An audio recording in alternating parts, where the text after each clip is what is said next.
Liquorland are proud partners of the Pies Nation podcast for another season of footy. Pop into your local Liquorland today or shop online to pick up all your favourite drinks. And just like Collingwood, Liquorland are continuing to deliver, Jack. They absolutely are. Great to have Liquorland back on board for season 2023, and they've come out hot with the online delivery, Nico, just like the Pies. So just before Friday night, make sure you get into Liquorland to pick up all your purchases. Now, would you like the chance to win a share of 20 million Flybuys points? Not bad, eh? To enter the draw, just spend $20 on liquor at your local Liquorland from March 1st until the 11th of April, in store or online. So you scan your Flybuys. Every $20 you spend will put you in the running to win one of 3,000 prizes. So get shopping and scanning today and land a share of 20 million Flybuys points with Liquorland. Liquorland, from the land you love. Please drink responsibly. Hello, everybody. Welcome to the Pies Nation podcast, where the pies are hot and the drinks are cold. I'm Nicholas Sacco, your host for this week's episode. It is episode 5 of season 5, or episode 118. If you are counting from the beginning, 3-0, it's a nice place to be in the early stages of the season. But despite some blows to our depth in recent weeks, the pies are still as hot as ever. Another big edition of the show. We get through the messy details of our victory over the Tigers last Friday, discuss our next superstar ruckman on Ask Pies Nation. Check out if Nick Daicos has kept his lead in the Pies Nation Fan Award, marvel in the top of the ladder pies in the VFL, and speak to our next guest, the crowd competition winner.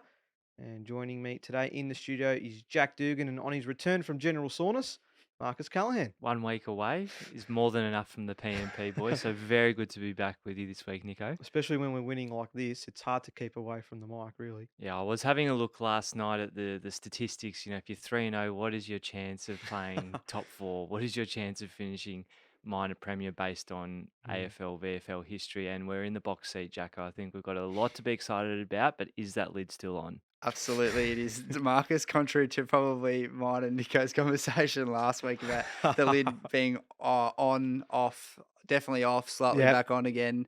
No, I think the lid's still firmly on, but 3-0, gee, I never expected that start to the season, boys. I don't know about you, but yeah, very, very happy with 3-0 start. So hopefully we can, despite our depth issues, which I'm sure we'll cover over the course of the pod, Nico, hopefully we can get a few wins over the Well, next 3 games. I don't think any of us in our predictions of the first 6 weeks of the year had us at winning all three first games. I don't I think don't know so. if we assessed that. We were definitely looking at our Overall, win-loss after 6 weeks, but we'll take it. I think we did say that the Cats and the Tigers might have been the two danger games, yeah. Brizzy to come, but it's very nice to come out the other end and be sitting up top because these early wins in the year worth their weight in gold when you can start to have choice later in the season. But let's not get too ahead of ourselves. We've still got a big job against the Lions. Oh, yes, we do. It's going to be a massive clash considering their loss to the Bulldogs last week. But I reckon that lid was on and off about 5 different times on Friday night. So let's get stuck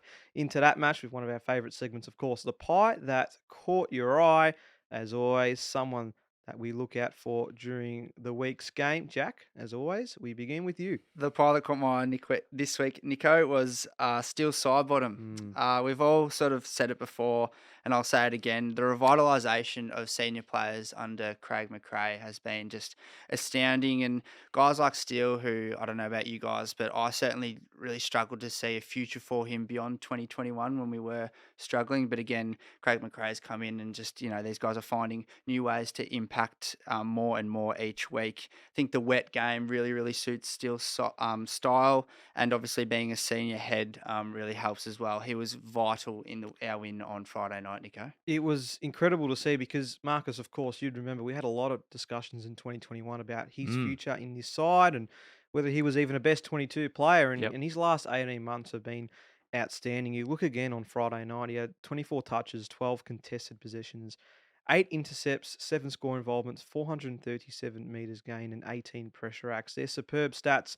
from someone whose prime arguably was years and years ago, and he's still delivering on the big stage. No doubt about it. And it's just music to our ears to see these guys get the new coach in and with some youth around them that really wants to go forward as a solid playing group. They're finding reason to stick around. Absolutely, they are. And you get the sense that, as you just mentioned there, Nico, that if they were to come out of the side due to injury, touch wood, that doesn't happen, their loss would be as significant as it would be back in the Mm. 2010, 11s, 12s. So, yeah, unbelievable. There's a whole other a passage that I wanted to sort of talk about as well, which just sort of sums up Steel side bottom. It was unfortunately the same passage of play where Darcy Cameron went down with his knee. And it's probably goes across to most footy viewers as just a standard handball, but the ball sort of gets knocked out the back, and there's players running. One of them was Jack Crisp, who was running full tilt towards the centre of the ground, and Steele was just able to place a handball right onto his chest that would have landed onto it like an absolute feather, and Chris was then able to go on and hit Jamie Elliott. So, yeah, I was just so mesmerised by that passage of play, and, yeah, typical Steele in many ways, really. Brilliant stuff. Marcus, the pilot caught your eye. I was torn this week. I really wanted to dissect Nathan Murphy's game. I We'll thought he get to was that. excellent. Absolutely. But let's talk about that goal, boys. Oh. Steel side bottom. Scott Pendlebury, Woo. the other old bones in the house, absolutely turning back the clock. You're not meant to do that at 35 years old. He had Bolter in the air, he had Voston unsure, and then he went past Rioli as well. And wasn't he happy about it? That was a goal to savour. And these are just some awesome pictures we're seeing this year with Nick Daicos, the changing of the guard, but Pendle's also looking revitalised, Nick, with some absolutely incredible skills on show early this year. And the stats back it up again: 24 touches, 3 tackles, 5 intercepts, 9 score involvements, and 15 pressure acts, along with 4 clearances and a very classy goal. It came at a time where we were missing quite a few easy shots as well. We were starting to get frustrated up in the stands, so it was good to see him finally put one away in that sense. But yeah, terrific scenes, and it sort of just sparked us a little bit to get back on track and get that 3-4 goal cushion. I think Pendles will be smiling all week about that one, and we'll call it an ex-captain's goal, perhaps, Nico. But pilot caught your eye, please. I went with Ash Johnson. Now, of course, came into the side following a couple of injuries. Of course, Coxie not playing, so took his opportunity. Had some terrific VFL form coming into the week as well, and of course, his overhead marking really stood out in the wet conditions, particularly in the first half. I thought created some great leading patterns, but he had so many opportunities to break the game open, didn't he? Kicked one goal three in the end. Tried to be a little cute at times, but I think despite the fact that it didn't all go his way, it showed his potential to really break a game open, and it could have happened on Friday night. He had 10 score involvements, which was a game high. I think his career high as well. So he might not have been getting it done with the scoreboard, but he was still allowing his teammates to have opportunities, which is just another layer to his game, which we just absolutely love to see. Made a contest in the ruck as well. Took some pretty nice leaps in the air, really, when we didn't really have those ruck opportunities. Darcy Cameron was down, and he was able to go up and maybe not necessarily be efficient, but get that height on top of Nankervis at times. So definitely some improvement needed for Ash Johnson. At the same time, there is still so much potential there for a forward of his ability. So looking forward to seeing him hopefully solidify that spot in the inside 50 over the next couple of weeks. Yeah, it was a fascinating part of the game watching him go into the ruck at a time where I thought Dan McStay might have actually benefited from getting his hands on the footy because he did look a bit off early or so. I thought, gents, what happens against the Lions? I don't know, but Ash Johnson's an athlete and a half. Like he can go in there and make things happen even if he doesn't win the tap. And he is mercurial the way he comes into games, takes leaps, kicks. He's such a nice set shot. So let's keep him in the forward line where possible. But what do we think? Just taking the spotlight away from Ash Johnson and onto Dan McStay, how do we feel about McStay getting his hands or his opportunity in the middle earlier in the game against the Lions? I think it's going to be extremely positive for Dan because I think there's perhaps, not to be unkind to him, but out of our three big name recruits in obviously himself, Bobby Hill, and Tom Mitchell, he probably has struggled to really solidify his role in the side. I mean, Nico, you mentioned earlier in the season preview about Craig McRae telling Dan that there was a role for him and he needed to grab it. He was the man inside forward 50. And I think perhaps that conversation needs to happen again. Obviously, with our ruck stocks now, that role for him is probably going to change a little bit. But for mine, Dan McStay looked a little bit in no man's land on Friday night. There was times where he wasn't presenting at the ball carrier, wasn't even running back towards the goal line to provide sort of a one-on-one or a two-on-two option. So the forward line for mine is something I'm sure we'll get into in the rest of the pod, but that probably is our most disconnected avenue at the moment. I thought we looked really good from the back all the way up inside forward 50 on Friday night, Mm. but then we just sort of collapsed. And it probably comes from we've had 2 rounds of, I think we've had, 13 plus goal Yep. scorers in each of the first 2 weeks. And sides will look at that, and what they'll do is they'll force you to have only one or two options. And when you don't have those one or two options performing for you, you can sort of get exposed. You can over handball, you can over kick, you can take shots when you're not meant to. And I think you get a result like you did on Friday night, which, yeah, becomes very frustrating if you're sitting in the Yeah. stands. So interested in your thoughts, gents, about that. I mean, it's going to give him an opportunity, isn't it? He may not have had the most inspiring, entertaining start to the season in black and white. It's not that there hasn't been opportunity, so to say, but you mentioned, Jack, that we've had so many individual goal kickers that McStay's not going to be the one they hit every single time. So putting him in a situation where he's been in before, of course, you got to remember that Brisbane final against Richmond last year where the Big O went down and he had to play the majority of the Yes. ruck and did a fantastic job as well, was able to help the Lions get that victory. So it's not unfamiliar to him. It does give him that opportunity, probably a little bit earlier than he would have hoped. But if something like this gives him that resurgence he needs so that when he does go down forward, he's a little bit more confident. You've got to remember the forward situation is a bit unlike him in the sense that he's always had Danaher around him. He's had Hipwood around him. He's had other forwards that have taken over in Brisbane games previously. We mentioned that, of course, in the season preview podcast that he wasn't the man originally, but he is now. So he might be just taking a little bit more time to adjust to our game style and what we're trying to do inside 50. So hopefully that means with him in the ruck a little bit more, he gets his hands around the footy a bit more. He's having an impact with our clearances, contested possessions, gives him another step to his game. I think, like many midfielders we see who go forward and can maybe get hot with a goal, Dan might be the opposite. He actually goes Mm. into the guts and competes and gets the heart rate up a bit more often throughout the match and finds his way into the game like that. So I really hope that we don't wait too long on the weekend to make that switch if Billy Frampton indeed starts in the ruck. A lot of interesting discussions on AskPiesNation to come regarding the ruck stocks. But you mentioned three big name recruits, Jack. Well, I think Billy Frampton's slowly making his way into that conversation as the fourth. What a terrific game he had for the Pies in just his second appearance with the club. Kept Lynch relatively quiet, finished with 1 goal, 3. Probably had a few opportunities to kick more goals, and maybe the conversation differs slightly. Still wasn't a perfect game, but he's proven now twice that he can deliver in against some of the bigger forwards. He had 9 spoils, 3 intercept marks, and he just lost one of his 6 one-on-one contests on Friday night, which is a big telling of what he can produce as well. Only player at the club with 100% game time in the last 2 weeks as well. So he has not come to the bench once since making his debut for the Pie. So there were a few slippery moments with him, and there were times where he maybe gave away some unfortunate and silly, I could say, mistakes.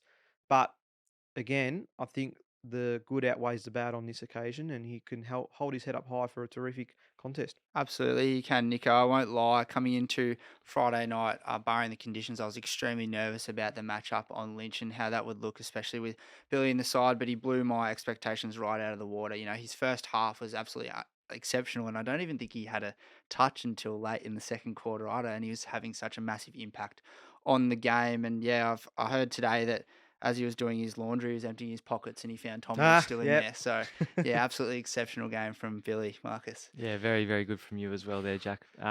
Look, it was the type of game where Lynch has actually destroyed us in the past. It was Mm. wet, it was a bit of a subdued start, and he's the kind of guy who ends up taking over. Kicks those two behinds deep in the third, Tom Lynch, and it's pretty much curtains from Richmond from there. It was the type of game from Billy Frampton where that is all you need to do. Stop your opponent. Don't need to do anything too cute or creative. Let the Darcy Moores, Isaac Quainers, and these guys run it out of defence. But he just looked that little bit more sure and stable with that kick to someone like a Johnny Noble or an Isaac Quainer, and that for me was huge. And nice to see him flying the flag at the end there, just putting T Lynch into the Mm. ground. I can't stand Lynch personally, one No of my one most here can. hated Let's be players in the Yeah. honest. AFL. So to see Pendles getting around Daicos and Frampton throwing his weight around there at the end when it was all over, it was good theatre. Strange game, but awesome way to finish. Yeah, I think Billy's got a lot more confidence now heading into the next few weeks of the season against some big forwards, and he's going to have another strong task coming up in a few days' time against some of the big boys from Brisbane, even though I don't rate any of them. Still going to be an interesting contest nonetheless. We mentioned it off the top. We have to chat about Nathan Murphy, boys. What an outstanding player he has been over the first few weeks of the season. 14 1%ers he had, but his ability to know the right times to leave his man and impact the contest is just outstanding. You look at that last quarter sequence again, and he just rises above every single player's expectations. Leaves his man to spoil the ball out of bounds. Richmond are out if he misses. He gets there, and we have another stoppage. He gets back to the halfback line. 30 seconds later, Richmond, they win the clearance, and they start getting a handball chain along. And he, again, leaves his man, takes the risk because Richmond are out. If he doesn't get the ball in his hands, lays a massive tackle, forces another stoppage. 30 seconds later, he's back on the halfback line. Richmond, they win the stoppage. They win the clearance. One-on-one contest, him against Noah Cumberland, wins the mark, one-on-one contest, and Collingwood retain possession. Now, of course, there's great defensive play in that with Murphy taking the mark one-on-one, but you look at someone like him as a coach and as a spectator, that he has followed the game style and the direction from his coaching staff so well that you sit back and think and you look at it and you just say, that's the player I want coach in my side every single week, just the way he goes about it. It's hard to describe because he is the epitome of what we're trying to achieve at this football club. And we've just got to enjoy the weeks when Murph's on the park because he's so courageous. We just never know when he Yeah. might actually be calling for the stretcher, boys. But let's touch wood and hope that it never comes this season. Nailed it, Nick. And he's rising before our very eyes. The way that he is taking his game to the next level and benefiting from a back six, that are really growing with one another.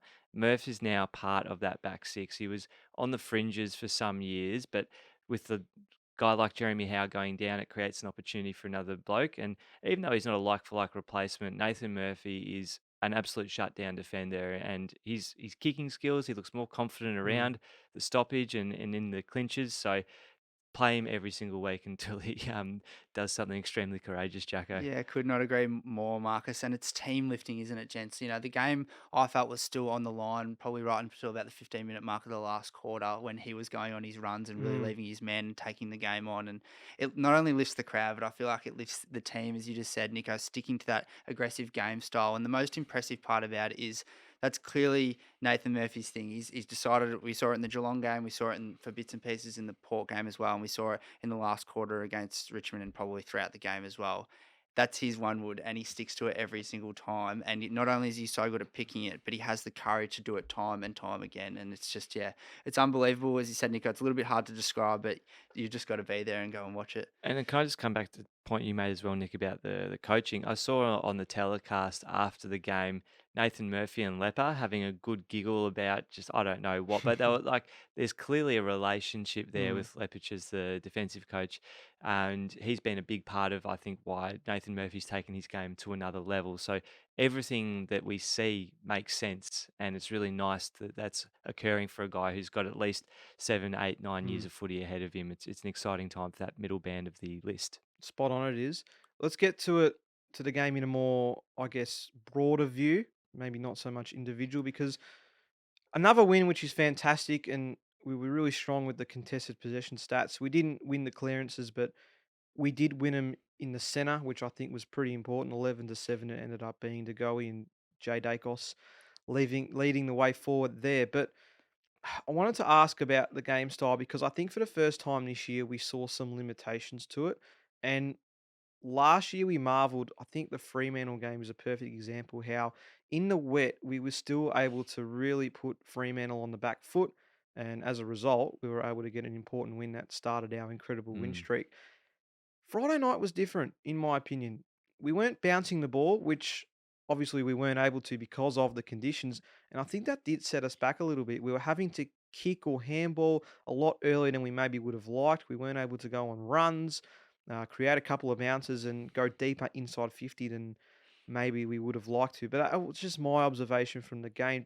Do you think the wet weather is our first hurdle in what we're trying to achieve in a game style point of view, or is it a bit of an overreaction? Partially, I think the first quarter that was absolutely on show with guys missing goals Mm. from very, very close, and that really created a bit of the yips throughout the team until the game dried out. And in the second quarter, I think we started to get back to the Collingwood we've known and loved, which is making runs through between the corridor and the wing. We're just at the stoppage. Whenever there was a throw, we're always looking to go inside.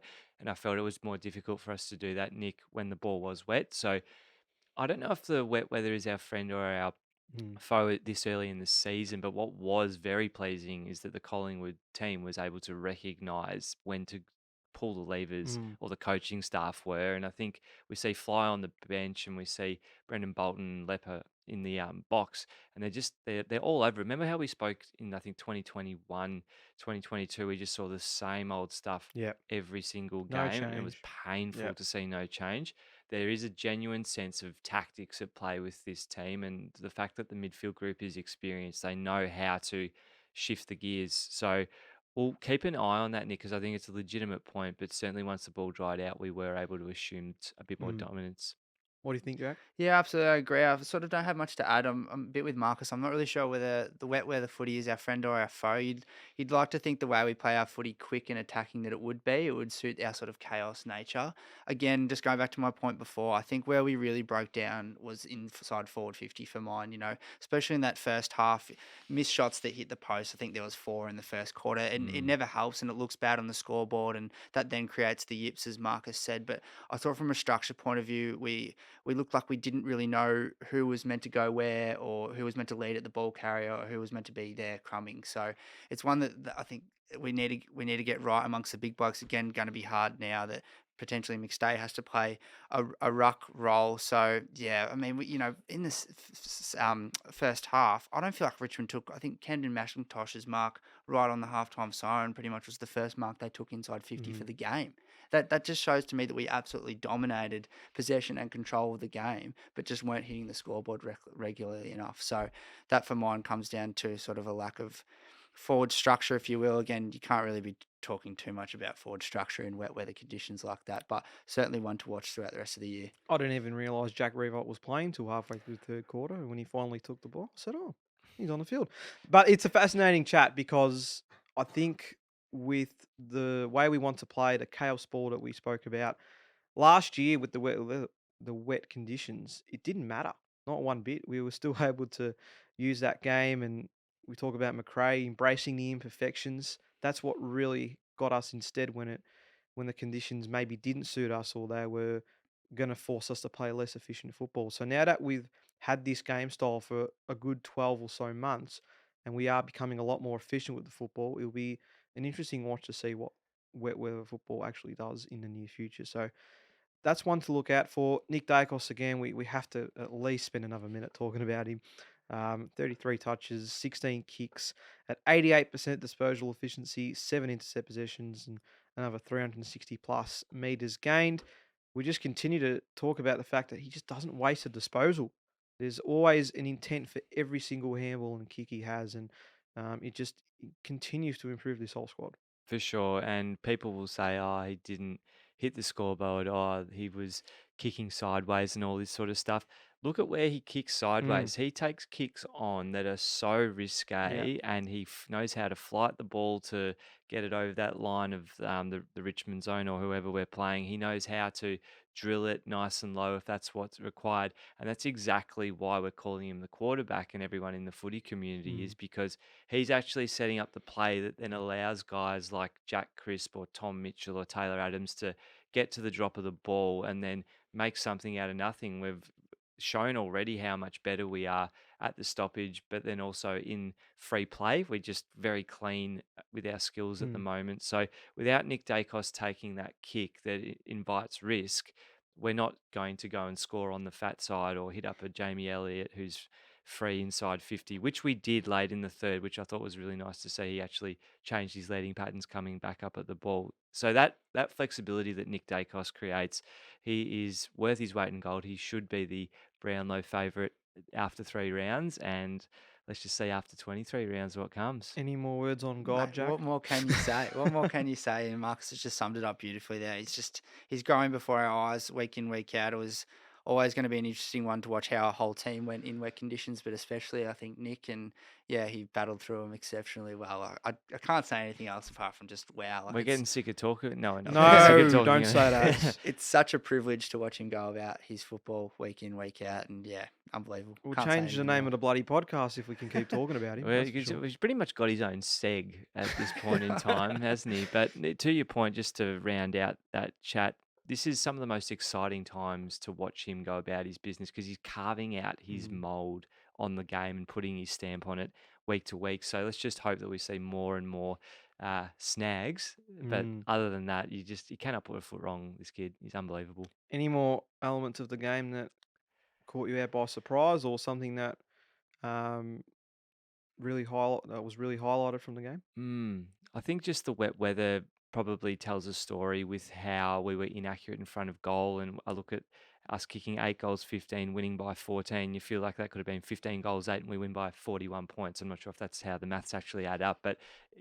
we should have won by a lot more. We really should have won by a lot more. And the fact that we didn't hurts, but at the same time, a win against Richmond is a win against Richmond. On that point, though, we should have won by a lot more. A lot more. It was the most frustrating thing ever. Being at halftime, I could see it coming from a mile away. Richmond were going to kick the first 3 goals, and here we go, game on, and it's going to be a shootout. But to our credit, and shout out Luke, who always had faith in us, by the way.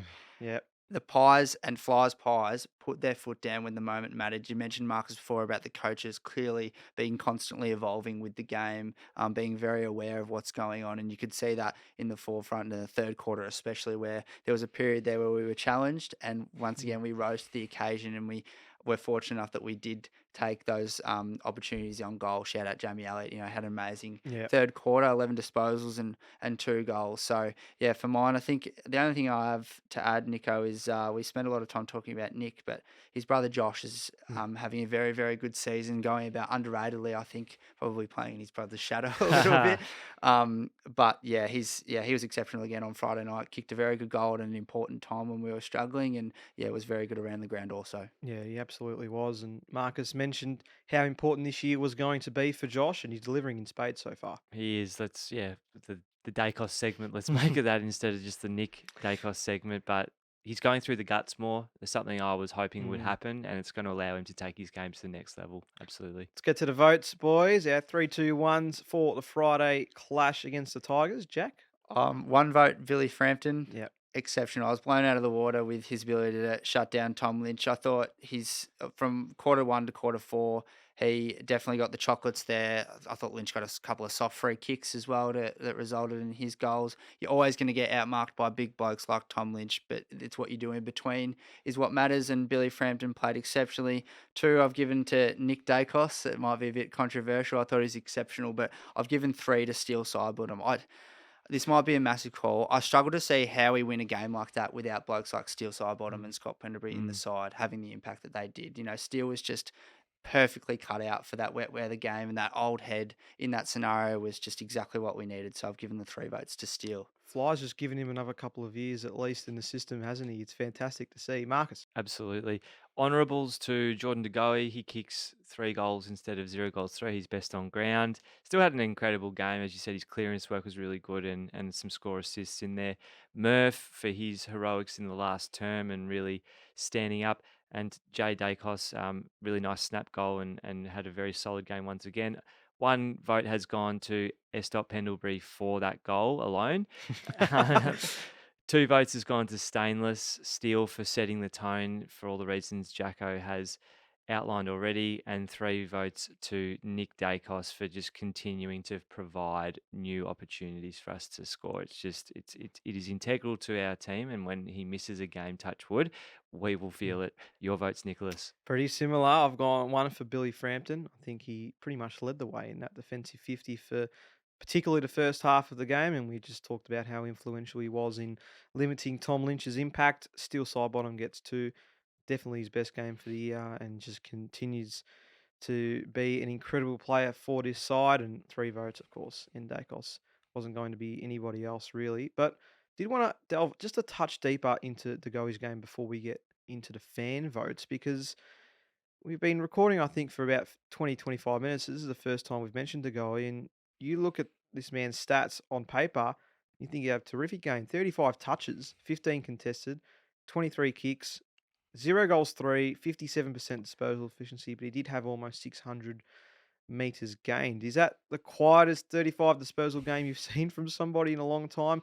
As you said, Marcus, those three behinds become 3 goals, and he's managed a match very, very easily. But just surprised because, again, he didn't jump out on the page, but he definitely did his role. Well, it's funny. We're used to Geordie being the X factor, and if he's going to get votes, it's because he's had these Mhm. ridiculous moments in the match. But it's nice to see that he's flown under the radar and not needing to be that guy and accumulating the ball a bit more.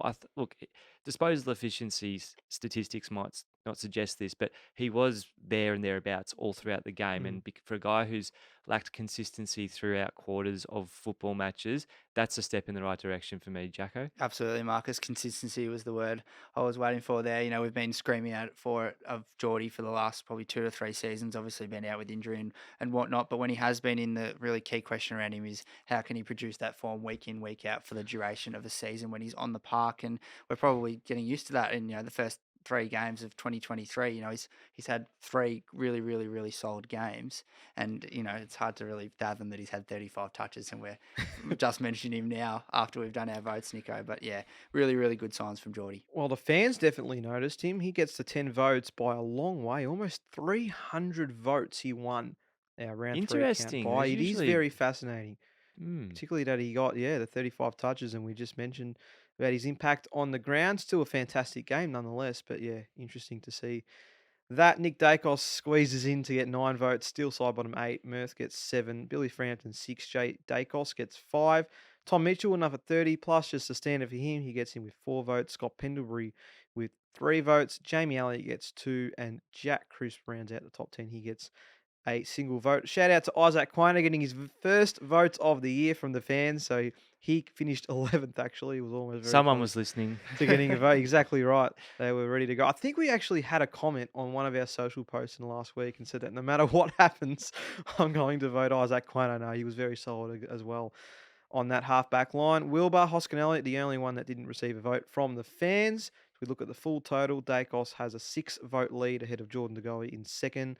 Josh Daicos is alone in third, and Tom Mitchell and Scott Pendlebury round out the top 5 with still side bottom very close behind. So they're the votes from the fans. And speaking of fans, we've got a massive Ask Pies Nation segment for you on the other side of this. This halftime break is brought to you by Liquorland, and the beers definitely taste good and they go down the sweetest when the pies are on fire like they were last Saturday, Jack. Absolutely. 2-0, Nico. Big 70-point win. Nothing better to wash off a nice win with a few cold beers, that's for sure. So get into Liquorland and get around it. Would you like the chance to win a share of 20 million Flybuys points? To enter the draw, just spend $20 on liquor at your local Liquorland from March 1 to April 11. In store or online, you scan your Flybuys. Every $20 you spend will put you in the running to win one of 3,000 prizes. So get shopping and scanning today and land a share of 20 million Flybuys points with Liquorland. Liquorland, from the land you love. Please drink responsibly. Welcome back to the Pies Nation podcast, where the pies are hot and the drinks are cold. Let's get straight into Ask Pies Nation, another contentious topic to discuss this week. And of course, with the injury of Darcy Cameron and the long-term injury, in fact, it's going to be a 6 to 8 weeker with his MCL, which is just such a shame because especially after that Port Adelaide game, boys, he was superb and we could see a long-term future with him in that role. Unfortunately, he's going to miss a chunk of the season. So with him out, Cox out, my boy Aiden Begg not ready to play, Nathan Kruger still injured as well. What is the short-term fix to our ruck stocks now? Craig McRae had a presser this morning, hinted the possibility that it would be a Frampton McStay combination with potentially Johnson as a bit of a hit out, and sort of said that Oscar Steen might not be ready to go, but that was his. We always take McRae's comments with a grain of salt when it compares to Ask Pies Nation because the fans, they know best here.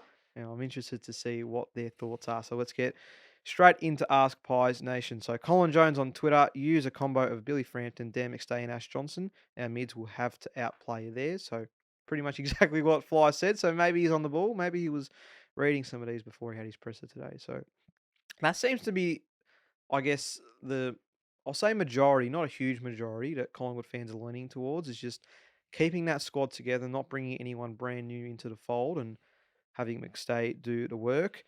Although Ahmed on Twitter goes with the Will Cully should come in with Frampton as main ruck and McStay as a chop out. Now, it's fascinating. I don't think it would work considering Will Cully's been playing a lot on the wing in the VFL over the last couple of weeks, but certainly not the worst option. I'm just trying to figure out how that would work with the rotations. And I think the first comment was the one that was circulating through my mind after Darcy went down, on the text with my brother who's a physio, just trying to work out how long we're going to have to deal with these alternative arrangements Hmm. for boys. But Will Kelly, he's probably playing defence, I would have thought, if he's coming into Mm, this side. There's no way he's getting on a wing. Um, no. if Steele has anything to say about it, or Josh Daicos. So it's a head scratcher, that is for sure. But I just don't know if Will Kelly is the right fit. Mm. I'd love to have a chat in a bit about who might come and be that extra tall down back. Another one with the onus on the mids here from Brody. The most common suggestion is the obvious right one, McStay to ruck. AJ covers his role while Reef comes in for Darcy Cameron. AJ and Frampton can pinch hit when needed. It will get us through to Mason's return and will hopefully be a better team for it. Midfielders just have to be switched on. So it's an interesting call. Again, the onus Mm, going on the midfielders, Jack. Yeah, that's the one I probably most agree with and most reconcile, like sort of, yeah, can agree with again. Sorry. mm, mm. Um, for mine, I think there's a positive of Dan McStay that he hasn't probably taken that full forward role over the first 3 weeks. Is that he can get involved up the ground, and he's probably not going to be a massive out in the forward line. In saying he is going to be a massive out in terms of target, but we can survive and we can work a ways around that. So for mine, McStay comes out of the forward line. He is now at number one ruckman with Ash Johnson pinch hitting in the forward line and Billy Frampton pinch hitting. And I say pinch hitting because again against blokes like Dan McStay, Joe Danaher and Eric Hipwood, who are both really big blokes, you cannot afford to have Billy Frampton sitting in the centre when the ball's being pumped high and long into those two. So yeah, pinch hitting for Billy Frampton. Emphasis on the pinch hitting. Great segue, though, we So had. sorry. So you saying that Billy is not the first choice I ruckman? agree. No, I'm with Jack. yeah, So Dan McStay Yeah. starts in the centre You bounce. think it should be Billy? I think it should be Billy. Explain. Well, no, you keep going through those All because this is right. about the fans, All and then right. we chime in. Not a yeah. Good So chat. yeah, Damien White on Twitter. I'd probably take a punt on Oscar Steen with Johnson giving him a chop out. It's not like he's up against Polly Farmer. If McInerney is having too big of an impact, then sub Steen and go with the McStay Johnson combination. We need Frampton and Moore down back with Danaher and Hipwood. So there's the first call for Oscar Steen. Now, he's only played a couple of VFL games, and yeah, I'm not sure he's ready just yet, as Fly alluded to earlier today. he's 19. He's played a handful of games. He's had a reasonable start. I think he had 13 and then 11 disposals in his second round of the VFL season. But it's probably an unfair task to go up against the Goliath that is Omac. So yeah, look, it's a tough one, but there's got to be more here, Nick. Wookia Teat on Twitter. I'd keep Johnson in the Cox role, more to ruck, and Checkers down back. So there's the real outlandish one. We had calls for more to go into the ruck earlier in this season on our pod, and that was quickly shut down. I can't assume that would be the case because then you have David on Twitter who goes, sorry, no, Brad Wilson on Twitter would not be playing Darcy Moore in the ruck if he was the last tall standing. McStay will start swapping with AJ in the forward line. Hopefully, bring Reef back to start deep forward with Checkers. So yeah, I think the Darcy Moore ruck fantasy is just not going to happen. No Have we got any way. more there? We do have plenty more. David on Twitter, I reckon we keep the opposition guessing. Rotate it between McStay, Frampton, AJ, Checkers, and Moore. Yes, I agree taking Darcy Moore from the back line might not be the greatest idea, but if it's a couple of pinch hits here and there, it could break the play up enough for us to exploit. So a 5-6 man ruck combination there from David. What do we reckon? Does that stack up? Well, I think it's going to be. I don't think this is just going to be this week. This is our rock combination for the next until we get Mason Cox or Darcy Cameron back in the side. I think it's going to be very much dependent on who we're playing and who we're coming up against. So this will change week by week, no doubt, Nico, and cause more and more head scratches. A couple more to wrap up. This is Darren on Twitter. The calls for Oscar Steen is so premature. Have people forgotten how we threw Josh Fraser as a 19-year-old 90 kg bringing wet to the Wolves, and how did that turn out? Steen needs time to develop. We will be okay. It's not like the ruck is an overly important role. 6 years we had a dominant ruckman but couldn't win the clearances. Now we can, and I will back our mids to win the clearances. McStay rucks, Ash pinch hits. Great point, and I think that was something I wanted to get to about this needing to be about the midfielders just as much as it is about the ruck. And there's going to need to be one midfielder who's basically just sitting on Lockie Neal's shoulder and is prepared to try and get that tap that the Lions might win. So there's no doubt there's a huge challenge ahead for our midfielders, but I think they'll be relishing that opportunity just Mm. to work together and keep doing what they do. It'll be a fast game. It might be a bit dewy like the conditions last week. See what we can do. And we'll wrap up with Zach Martin on Instagram. Guinea in to balance out the forward line. McStay rucks. Johnson and Checkers, the big boys down forward. Johnson chipping into the ruck. So that was the general consensus of on Ask Pies Nation, Instagram, Facebook, Twitter, YouTube, Spotify, Apple Podcasts, wherever you may find us. Be sure to get involved. Plenty of chat, particularly with this question, and you can get involved too on Ask Pies Nation. Now, let's get to the Billy Frampton chat because we have our first uh, what's the right word? I won't say argument yet, but I'm keen to hear your thoughts on why Yeah, Billy we don't Frampton. argue enough on this No, podcast, so no. it's about All right, tell time. me, why is Billy Frampton the man in the rock? Well, Explain. I was actually thinking about this over the weekend, and I was like, what's the chain of events if you move certain players into particular positions? And one thing that I thought about is that maybe sending, and this is going to sound very, very left field, but what about sending Braden Maynard to Eric Hipwood and just roughing him up all night? I know he's Mm. way shorter, but how many times have we seen Braden Maynard be given a mission and just absolutely own it and make sure that his direct opponent does not win the battle? Toby Green comes to mind, Charlie Cameron comes to mind. He's done it on the tools before. And I just think with Murph, he also played on a lot of guys taller than him and held his own. I'm not saying he won the contest Mm. last year. So I just wonder if we it might not be something we need to do immediately, but if we start getting pulverized in the middle, there's going to need to be a switch Mm. in the ruck contest. So it's a bit of a watch and act situation. I don't mind McStay starting in the middle, which is your Yeah. guys' suggestion, yeah, Mhm. because he gets his hands on the footy. But I'm just wondering what can we do if a guy goes down, or how do we rotate to make sure that the second half of the quarter is accounted for? So your thoughts? For mine, it's because the forward line has seemed so a little bit dysfunctional over the first 3 weeks because we've had such a spread of goal kickers. As I mentioned, I'm not going to back over it. Sound like a broken record, but McStay comes out of the forward line, you play small, and then when it's deep in the defensive 50, which you so often see Brisbane score, by the way, they're very, very good at scoring from throw in and bounce and throw ups inside their Mm. attacking 50. That's when you get someone like a Billy Frampton to pinch hit. I think we're left far too vulnerable against two tall forwards without Billy Frampton playing on at least one of them. Marcus, you raised a point about Braden Maynard. Absolutely, I can see him fulfilling that role, but I've also seen him in the past. I think Buddy in the prelim finals, probably the most recent one Mm. of note, Yep. that makes me sort of a little bit nervous about that potential, but not say that's not saying I couldn't see Braden Maynard doing it, but just on that recent memory, which is burned into my brain, unfortunately, that makes me a little bit worried about it. So yeah, play small. McStay is your main ruck, and then you have Johnson and Frampton pinch hit for Yeah, mine anyway. I'm with you, Jack, because again, it'd be tough on Billy Frampton after such a strong performance against Richmond that he then has to play the first role in the ruck. I don't mind it as a last resort. I think if we are getting on top in the back six, but we're not going well in the midfield, so to say, or it's a bit stagnant, we want to try to change something up. I'm not totally against Frampton being the third option. I would rather have AJ as the second option, though, again, with the leap that we saw him have at times against the Tigers. I think it can come in handy.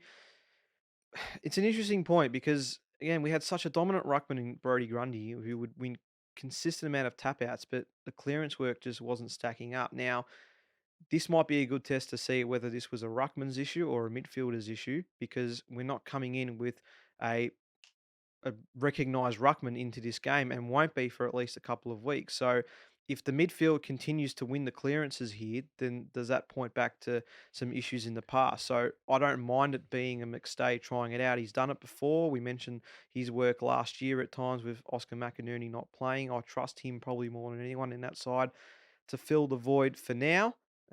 Whether down the track that needs to be changed up remains to be seen. But if I can, there's don't want to bring up AskPiesNation again, but there was a comment here that I forgot to mention, and I want to quickly find it because it was an interesting call. Because Darcy Cameron not coming in again, we know that it's a pretty big loss, but there was one man in the VFL, and we'll get to the VFL report shortly if I can find it. I'm just really continuing to talk here while I find this person. I can't find the comment, so shout out to whoever it is.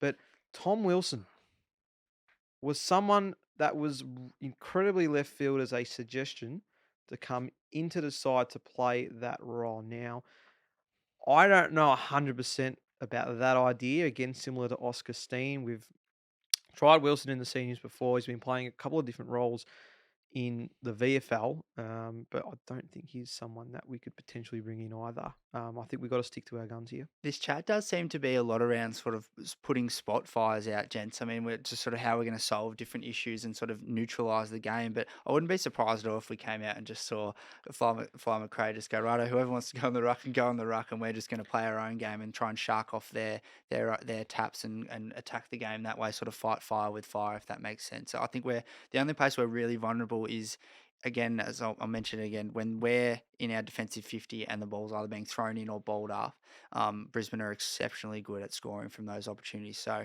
neutralise that and just play our own game. I think we could go a long way to winning. Well, we even saw Pendles get a gig in the ruck, a couple of boundary throw-ins. Been happy about that. He would have been. So maybe it's not to say it's not important for Fly, but maybe it's not a priority. So I'll be fascinated. Whatever happens, I think we want to see changes that are meaningful that start to get the game back on our terms. If the midfielders aren't winning it at the source and there's clear domination occurring, we do have an extremely talented defence, so they might be able to keep the midfielders at bay from time to time throughout the quarter if the momentum is shifted and we just have a few lulls in our contest work. But I'm backing our mids in, no doubt about it. It's just how do we make sure that we're keeping our shape around the ground? That will be the really tricky part. Just go back, Nico, and watch every game that Brodie Grundy absolutely dominated the taps and hit outs to advantage, and we still weren't able to win the clearances, and then just do what the other team did in those games, and we'll be fine. Well, there you go. Jack's got the answers right there, but it will be a big watch for sure on Thursday night. Let's move on. We had, of course, our guest the margin post come up, and we only had two people that correctly guessed the Pies to win by 14. One was Magpie Dennis on Twitter, Pies to win by 14 points, and on Instagram it was Holly Page Evans, Pies by 14. So shout out to those two for getting the correct margin. But of course, there's a big segment here that gets you on the show, and it's the Guess the Crowd competition. So, with our nifty headphones underneath the bench, let's grab them on because we've got our next caller, our third one of the year after getting the crowd closest possible. And 85,000, might I add, at the MCG. That's a very impressive effort considering the conditions too. Very Collingwood dominant again, Nico. So Yeah, of course it is. Shout out to the great Magpie Army for turning out. It's just exceptional. Keep doing it. It's huge for the boys, and I just love it. So good. Are those hooks new? Oh, you weren't here last week. You missed out on Has the Derek brand been renovating or something? Those are fantastic. Yep, Derek. straight underneath. It's as seamless as you'd like. We can just put the arm That's under, us. grab them out. Of course, that's the only way we do things here. It's seamless. But speaking of, let's hope this one is just as seamless too. We're going to speak to Daniel Brennan as part of our Guess the Crowd competition win. So let's give him a call and have a chat about the Pies.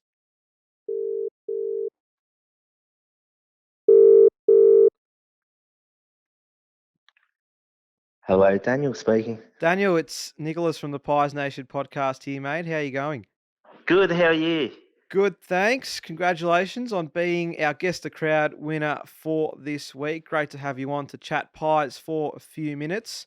Must ask, of course, were you there on Friday night to see us get our third straight win against the Tigers? Yeah, I was. Yeah, yeah, it was fantastic, wasn't it? It's been a great start to the season. So, yeah, one week at a time. It's been Geelong, Port Adelaide, and now Richmond, and a big test coming up Thursday night. So, looking forward to it. Daniel, just Jack here, mate. Thank you very much for coming on. I just want to put you in Fly McRae's spot for a very second, mate. We've been talking extensively on the pod today about our ruck stocks and how we're going to go about it. Who's the main ruckman for you this week, mate, against the Lions? Look, it's going to be a tough one. I think McStay may have to do a little bit of ruck work, but in saying that, a little bit hesitant too because up against his old team at the Gabba, Oscar McInerney and Darcy Fort, you would hate something to happen to him too, but I'm sure he Mm. can handle himself as well. But yeah, I think it'll be a combination. I think maybe McStay around the forward line, maybe through the middle a bit, and maybe Billy Frampton and a few of the backmen might have to chip in for boundary throw-ins and so forth around the ground down the back end. So yeah, it's a tough one though, but yeah, hopefully we can cover it. Thanks for your thoughts there, Daniel. Marcus here, and thank you for joining us also. Just interested in what you see our year planning out as in terms of do we get off to a very hot start and then drop a few? Do you see us winning consistently across the season? Where do you see us finishing come round 23?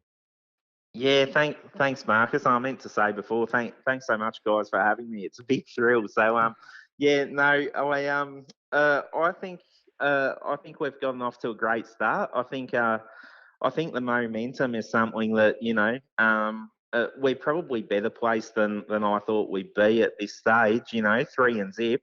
If we can go 4 and zip Thursday night, that'd be fantastic. But I think the momentum is just building each week. No doubt there'll be lulls throughout the season. Probably, there'll be times where we certainly don't play our best. It's hard to be up for all 23 weeks of the home and away season. But I think generally I think we'll capitalise on the position we've started in, and yeah, hopefully so up a top four. That's kind of the way I see it going. So yeah, top four and a home final would be lovely, but obviously it's very early days yet too, so a lot of water to go under the bridge, and I think injury management will come into it too, as we're already starting to see. So yeah. Wonderful. Thank you for that. And just a follow-up question, is the lid on or off? well, I think it's off. My wife, my wife is a Tigers supporter, and she has seen me getting very excited at times last year, and it's just continued to roll on at the start of this year, thankfully for us. But yeah, no, I think yeah, we're all getting very excited, aren't we? But as I said, a long way to go. But yeah, it's very promising anyway. Certainly love to be winning some games and setting ourselves up for later in the year, hopefully. Friday night would have been very interesting in your household, then, that's for sure. Yeah. Talk about your Collingwood journey, how you started becoming a Pies fan, and I guess some of your highlights along the way to becoming a Collingwood supporter today. Yeah, I guess, well, being a Pie supporter from birth, really, as far as I can remember. So almost 38 years, showing my age a bit. But yeah, no, I think Peter Daicos was probably one of the first players I grew to love. And I think it was about the time Buckley came from Brisbane Bears in those days. Got the number 5 on my back probably a day or two after he was signed, sealed, and delivered to Collingwood. So, yeah, just absolutely idolised Nathan Buckley through young years and through the teenage years, and got pretty close in '02 and '03, and yeah, just have been going to the footy, watching the Pies pretty much almost every week for however many years I can remember. 2010 being there was a big highlight. was lucky enough to be there for the draw and the replay. So yeah, but count myself very lucky for that. One of the best days ever. Yeah, I guess just the journey, sort of seeing different groups of players come through too. Like I really had uh, a special feeling towards that '02 and '03 group of Magpies, like the Josh Frazers, Tarkin Lockyers, Anthony Rocker. It was just such a great team that didn't get the premiership in the end, but we won a lot of games, and that was a great time as well. But obviously, yeah, the 2010 group. Loved watching Dane Swan. He was a great player. Yeah, obviously we had a really strong team there. And then I guess it's always a bit of a roller coaster, isn't it? You're not up all the time, and you're not down all the time. But we the last few years, 2018, just got so close. But yeah, it's been amazing. Like you could sort of see some glimpses in 2021 of like starting to get a few players and head in the right direction again. And I think last year we were probably all taken a bit aback by how quick we turned it around. So it's just been a wonderful journey to be on. Yeah. Mate, what a fantastic insight to your 38-year Collingwood journey. Can we just expand on that for a little bit? We usually ask our fans, as I'm sure you're aware about it, maybe an obscure or personal Collingwood memory you've had over the years. Is there a game that stands out in all that time, maybe right back into the 2000s, or a game that you just stand out that you just will remember forever? Yeah, well, I mean, obviously the premierships, like they're the big ones. But yeah, in terms of an obscure sort of game, probably 2002 qualifying final. Collingwood Port Adelaide over at Football Park. Yeah, that was just one of the most exciting games I had seen to that time. I think from memory we were without Buckley, and I think Lucuria had like something ridiculous, like 40, 45 disposals, and yeah, no one had given us any chance to knock them off over there.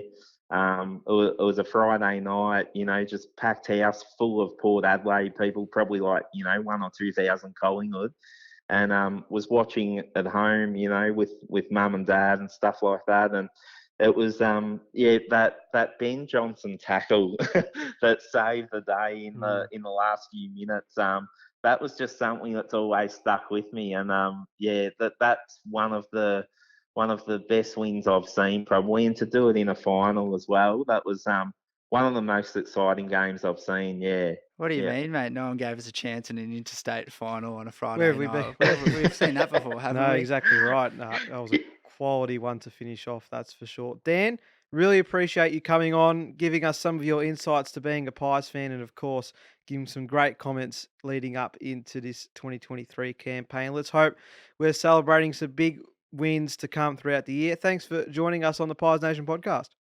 Thanks so much for having us, guys. Go Pies. Cheers, Dan. Thank you. Thank you, Dan. And there we go. That was Dan as part of our Guess the Crown competition. That could be you joining us next week. Be sure to look out for Luke's post on game day to Guess the Crowd. And if you're closest, we'll get you on as part of the Pies Nation podcast.